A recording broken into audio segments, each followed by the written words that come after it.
Rigging is scary, especially if you've never done it before and people start throwing around words like armature, vector poles, Euler rotations. But unless you want your characters to be stuck in a stupid looking A pose forever, it's time that you learn how to do it. However, don't be intimidated because you won't be doing this alone. With my help and the assistance of one of the easiest rigging tools out there, AutoRig Pro, you're gonna master rigging by the end of this video. Together, we'll set up a super easy and comprehensive character rig that'll leave you with real world methods of rigging any character.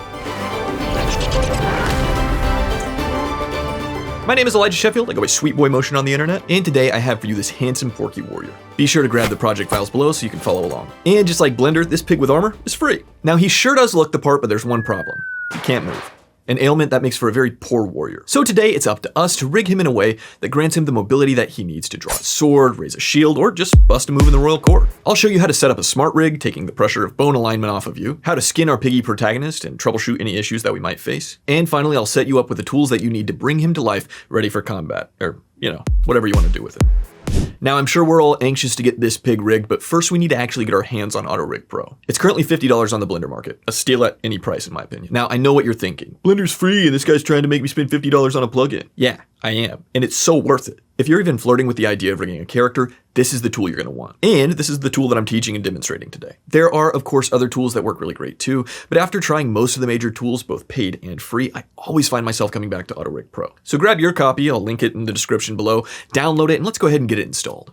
Now, if you've already downloaded it, you can just keep it in its already compressed zipped file. We don't have to unzip it to make it work. So let's go ahead and open our preferences. We can access our settings up here under Edit and down to Preferences. You can see the hotkey is Command comma, just like that. And in our preferences, we can go down to the add-on section right here, and we can install it by just going to this little drop down and go to Install from Disk. You can just select your zipped file and it should install just fine. So to make sure that it's installed, I'm gonna look up AutoRig Pro, and sure enough, right there's AutoRig Pro and it's installed. So once we have that, we can actually access it pretty easily by opening up the side panel by clicking in, or we can just go up to this little arrow and pull and drag that out. Now we have all of our plugins here. I have a few here, and I'm just gonna go down to ARP, that stands for AutoRig Pro. So we're gonna open this up, and I'm just gonna take you through some of this stuff real quickly.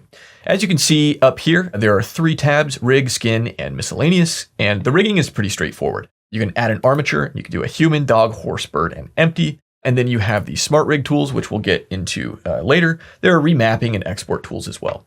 Now the skinning tools, you don't really need to know anything about that quite yet. And as far as the miscellaneous tab goes, you can just check for updates, clean scenes, and then you have some options for export and import as well. So let's go back to our rigging tag here. And what we're gonna do is create the smart rig. We're gonna set up a little smart rig here. So as you can see, it's grayed out. It's because I have nothing selected. So with our little pig here, we need to select all of his geometry. So we can just click and drag out just like that, or you can hit A to make sure you have everything selected. And now with everything selected, we now have the option to click Get Selected Objects. So let's go ahead and click that. And we have options to do facial only or full body, and we're just gonna keep it full body. So we'll click OK to that. So now we have some options over here that popped up after we selected all of that. We have the Add Neck button. So let's go ahead and add neck, and you'll see we have a little orb here. So let's just set that orb about where the neck will be, and we can rotate around to make sure that's about where the pig's neck would be. I think right there's probably good, very aligned with the arm and leg. And now we're gonna add chin. Let's go ahead and set the chin right there. That's probably where his chin is. Armored pigs don't really have good chins, so we're just gonna guess.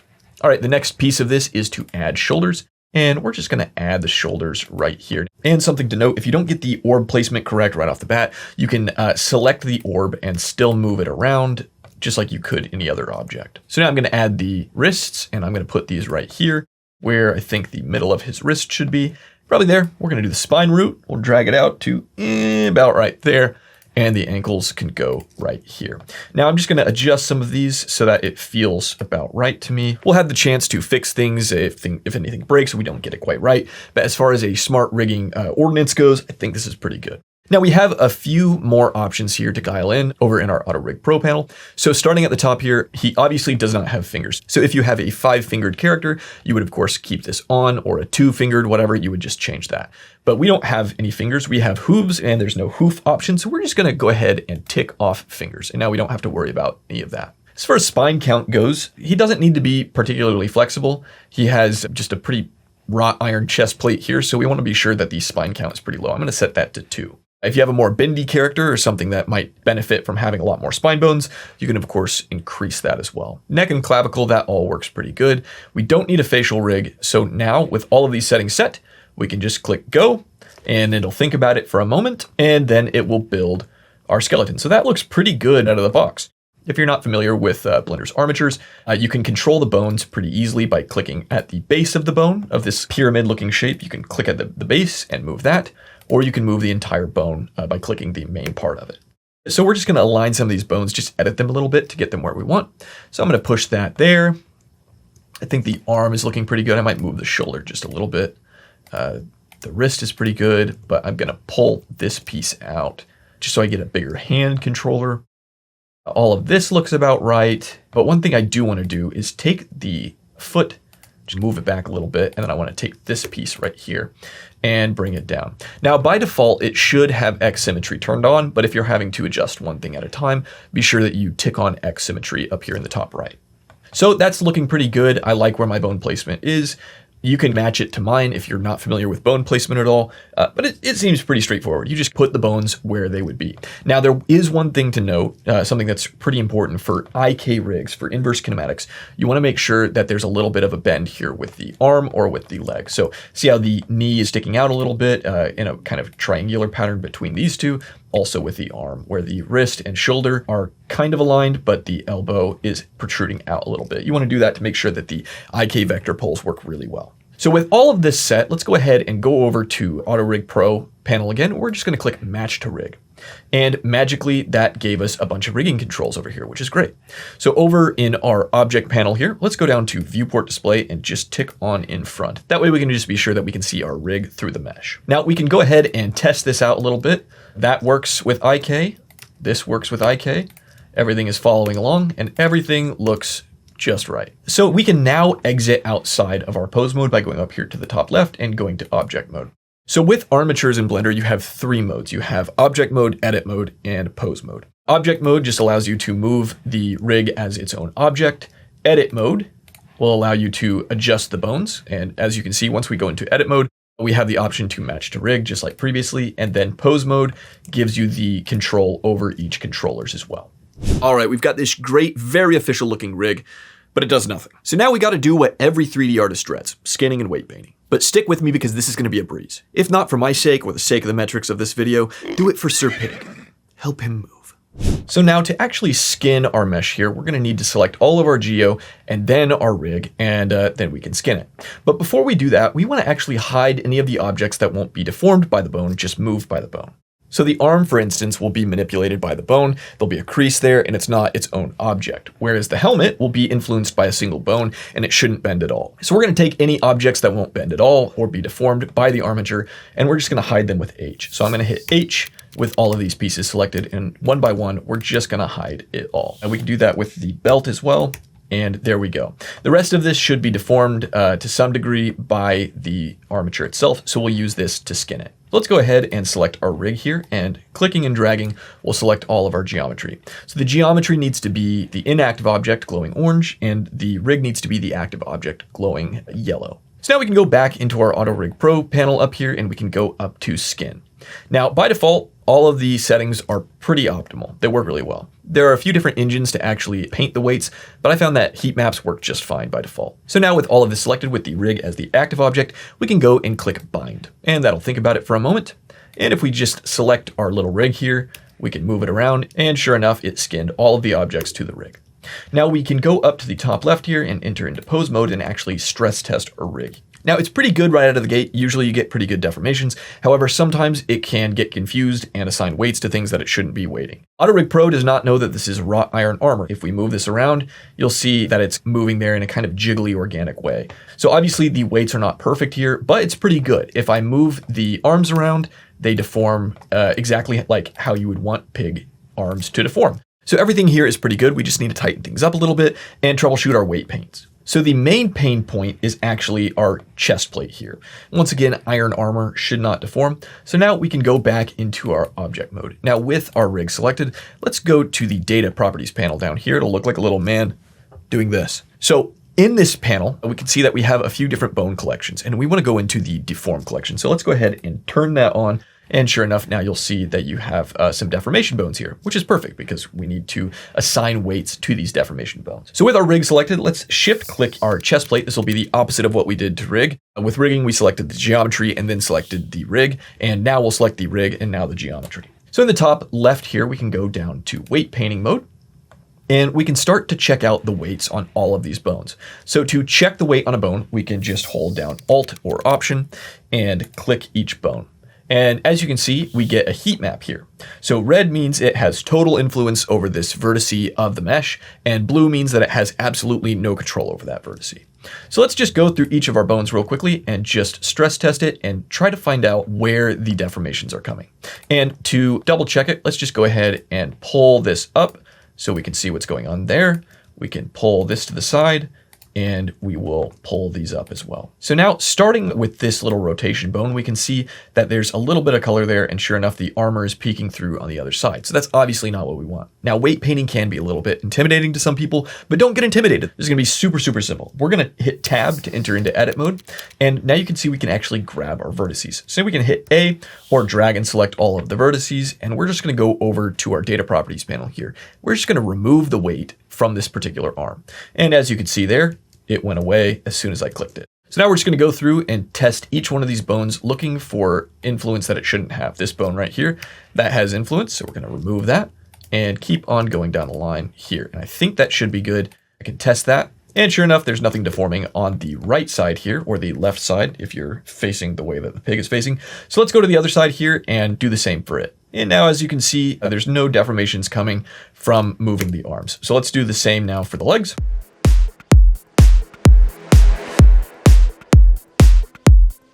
And now we have no deformation on the armor from the leg bones, and we'll do the exact same for the head bones up here. So I'll just hit Alt click that, tab into edit mode and remove, and do the same for the head bone here. Okay, I can reset all of these to their original position by hitting A to select all of these, and then I'm gonna hold Alt or Option and R and G to return them to their rotation origins and their location origins. So now we have a rig that works totally fine without deforming our chest piece here. However, if you want to get into the more nitty gritty of weight painting and you want to actually take a little bit more control and fine tune it, you can finesse it pretty easily with actually painting. If I were to draw on this, you can see that I'm actually painting weight influence onto the selected bone. We're not going to get super into the weeds with weight painting today. That's not really what we're focused on. We're just focused on getting a quick, fast, and easy rig. And that's exactly what this is. So now let's enter back into object mode. Then from here, we can just grab our rig and go into pose mode. And we can just test this little guy out, and he's seeming really, really great. Now, the last thing we need to do before we move on is actually put our helmet and belt back on, because I don't know about you, but looking at this pig's naked head is a little bit freaky. So let's go back into object mode, and we can hit Alt-H to unhide everything that we hid previously. Now, something really cool about AutoRig Pro, so you can actually constrain things to a single bone. So let's go into edit mode by hitting tab, and then we're just gonna select this head bone right here. Then we can tab back into object mode. Now let's select each piece of the geometry of the helmet and the eyes as well, because these just need to be constrained only to this bone right here. Now we can shift and click our rig, just like we did to bind it previously, but now in the skinning options, we can turn on selected bones only. So now when we hit bind, we can test this rig out. And sure enough, the helmet moves with his head, which is perfect. So let's do the exact same thing now. I'll hit tab to go into edit mode. I'll select this root controller bone right here, and I'm gonna select the belt geometry, select my rig, and then bind it. And now we can test that out. And sure enough, the belt is rigged to his hip as well. Now, if you're having a great time or just wishing you knew more about Blender, check out our brand new course, Blender for 3D Artists. Together, you and I will work on real-world projects just like this one and learn how to use Blender as something more than just a hobbyist's plaything. To learn more about that, check out the link in the description below. Okay, back to fun. Now our pig is rigged. But before we close up shop, we need to make sure that he's battle ready. So let's constrain his sword and his shield to his little hoof and teach him how to stab somebody with it. You never know when the big bad wolves are gonna start closing in. So let's go ahead and collapse our character right here. And we can just rename this pig rig, and we'll make it red so that it matches the geometry. Let's just pull that up here. And now we need to turn on the sword and the shield. And we have our sword and shield here respectively. So now we need to constrain it to the character, so like the sheath stays on his belt, the sword stays in his hand, and the shield stays on his arm. So we can do that pretty easily with constraints. So with the little controller for the sheath selected right here, I went ahead and rigged all the geometry to a single piece, so you can just constrain it easily. we're going to go down to the constraints tab right here. It'll look like a bunch of little gears. And we're just going to add constraint here, and we're just going to look up the child of. Now this works a lot like a constraint tag in Cinema. We can just choose exactly what our parent is going to be. We're going to choose this rig, and now we have an option to actually select a bone. So because this sheath is going to be rigged up to his midsection, let's look up root, and we're going to select C root just like that. And now we'll click set inverse to make sure that's in the correct space. And now we can just put it wherever we want it. That seems like an appropriate place to carry a sword for a tiny little piggy soldier. So now we can test it. We can grab our rig here and we can enter into pose mode. Let's grab his midsection here and up and down. Yep, the sheath follows him perfectly. So let's do the exact same procedure for the sword here. We're going to add a child of constraint, select the armature just like that. And now we're going to look up the hand and we're going to put it in his right hand. So let's choose the right hand constraint and set inverse. Now let's go ahead and pose this out. That seems about right to me. And let's do the exact same thing for the shield here, child of constraint. Let's select the armature, and now we're going to put this in the left hand, hand.l, set inverse, and we'll just drag this out to like right here. Okay, I think that's about perfect. We can actually test our rig here, and sure enough, he can carry his sword and shield, which is perfect. Now, if you're not super familiar with armature animation in Blender, don't worry, because I'm going to show you how to do it real quickly. Let's go ahead and start by selecting all of our controllers in pose mode. So you can also hit A to make sure you get all of them. And now we just need to add in a keyframe. So I'm going to scroll forward down here in the timeline to something like 12 frames. And now I'm going to go up to pose and down to animation. And we're going to insert keyframes with keying set. For those of you who like hotkeys, I am personally one of those hotkey guys. You can hit K and you can do the exact same thing. So we're just going to insert a location and rotation keyframe just like that. And if we go up to our item menu up here in the side panel, you can see that it added keyframes in the location and the rotation. That's why they're colored yellow right now. So with those set, let's go ahead and turn on auto keying so that anything we move, any part of him we manipulate, it will add that as a keyframe. So we can start by just getting him in a little defensive stance here. We can rotate his legs around. I'm going to turn off X symmetry so I can get a little bit more of an interesting pose. Something like that, and bring the front foot forward. And I think that's pretty good. That's a good defensive pose. Now we need to make sure his shield is out in front, defending against anything that might happen. Something like that. Let's turn his head to the side a little bit so that he can meet his enemy head on. And now we need to take the sword and put it in a lunge position, just like that. So he is primed to start stabbing. Okay, I think that looks pretty good for our starter pose. If you're struggling to really see the forest through the trees here, we can go up to the overlay panel. We can turn that off and just really take a look and admire what our pig is doing. I think that looks pretty good, so I'm going to turn that back on. So let's go forward to frame 20, I suppose. And now we're going to set his lunge pose. So I'm going to start by moving the shield off to the side so he can just get it out of the way as he's lunging. And let's rotate his hips around because he's really putting his back into it. And then take the sword and we're just going to move it straight forward as though he's plunging it into a bad guy. And we can go back and forth to see how it's looking. I think that's good. This probably needs to rotate out a little bit. I think that's good. Yeah, that's great. That's awesome. That looks like a pig that's ready to stab somebody. So let's go all the way down to frame 28 right here. And let's select all of our controllers again. Remember, you can hit A to make sure everything's selected. And let's just copy these keyframes right here. This first one with Command C or Control C, and then we'll hit Control or Command V. And that puts it back into that first pose. So now if we play this back, he stabs and returns. So let's go ahead and set our start frame to 10, and we'll set our end frame to 30 so that he can just continue to stab back and forth just like that. But as we can see, it kind of looks a little bit robotic and a little bit gross and boring. So let's go ahead and massage these keyframes a bit. Let's go down to the bottom here with this crosshair. Well, we can just pull this out to, I don't know, split screen, about half is probably good. And we're gonna go up to the top left and change this to the graph editor, just like that. Now, if you're not familiar with a 3D graph editor, don't be scared at how scary this looks. We're gonna make it a lot easier and a lot more digestible by going up to normalize. We can just click that and it just puts everything in an even playing field. It makes it of relative height and length. So now I can hit in to collapse that side panel there because I don't need it for now. And we're just gonna change the keying interpolation. You can go up to key and down to interpolation mode. We're just gonna change this to Bezier. And now we get Bezier handles here to play with. If we play this back, we get nice smooth spline animation just like that. So while I'm doing this, I'm actually going to turn off my overlay so I can just really appreciate how well he's moving and how pretty his animation is. So for this to feel the way we want it, we're going to grab these middle keyframes right here. And something I love about the graph editor in Blender is you can manipulate any of the keyframes and their Bezier handles by transforming them. So I'm going to hit S, just like how I would scale something in the viewport, and I'm going to hit X to constrain it in the X-axis, just like I would in the viewport. And I'm going to drag it out, and it's going to make this nice curve up here. And I'll do the exact same type of thing for the start, and I'm just going to scale it in the X-axis down. And now if we play back, he throws a nice jab there with his sword, with his little piggy sword, and then returns to his defensive position. And there he is, stuck in a loop, stabbing something or someone, or the big bad wolf or something. I don't know what he's stabbing, but he is stabbing him in perpetuity forever. Sir Pig is now fully set up, ready to move, giving him the freedom to go fight bad guys, go to the market, build a house with various construction materials, or, whatever else sentient pigs get into. If you find yourself wanting more direction from me, an expert pig animator, I highly recommend checking out Blender for 3D artists. I don't cover as many pig-related topics, but, you can always apply your knowledge where your passions are. So check it out, link is in the description below. Now, if you put our little piggy to work, be sure to post him on Instagram and tag School of Motion as well as myself, sweetboy.motion. We would love to ogle at your work. Don't forget to like this video and subscribe so you don't miss any great School of Motion content. Thanks so much for watching.